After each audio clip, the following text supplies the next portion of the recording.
चल रही विश्व व्यापार संगठन में सदस्य देशों के बीच लगातार विचार विमर्श का दौर जारी है। सदस्य देशों के बीच सबसे जरूरी मसला है कृषि सब्सिडी का, जिसके मसौदे पर बातचीत जारी है।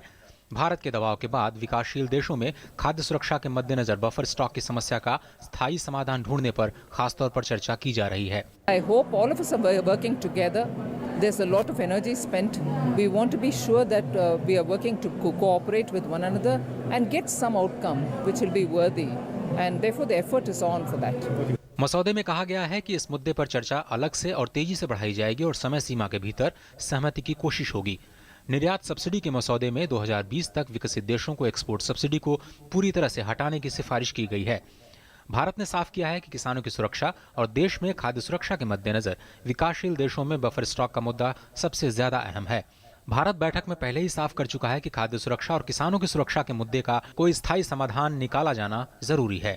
We are making sure that we are meeting with a lot of countries, some like-minded, some neutral, so that we explain our position.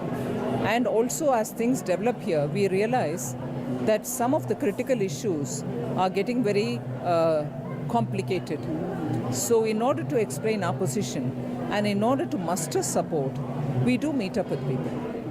Bharat ने एक बार फिर से मांग की है कि वस्तुओं की तरह सेवाओं की आवाजाही को लेकर WTO में सुधार किए जाने चाहिए, जिससे विकासशील देशों में रोजगार को बढ़ावा मिल सके। भारत इस बात पर गहरी निराशा जता चुका है कि विश्व व्यापार संगठन के पुराने लंबित मुद्दों को किनारे कर भविष्य के भरोसे छोड़ा जा रहा है और नए मुद्दों को लेकर अप्रत्याशित तेजी दिखाई जा रही है। अब सबकी निगाहें शुक्रवार पर टिकी हैं, जब अंतिम मसौदे पर सदस्य देशों में रजामंदी होगी। नैरोबी में अभिषेक झा, DD न्यूज।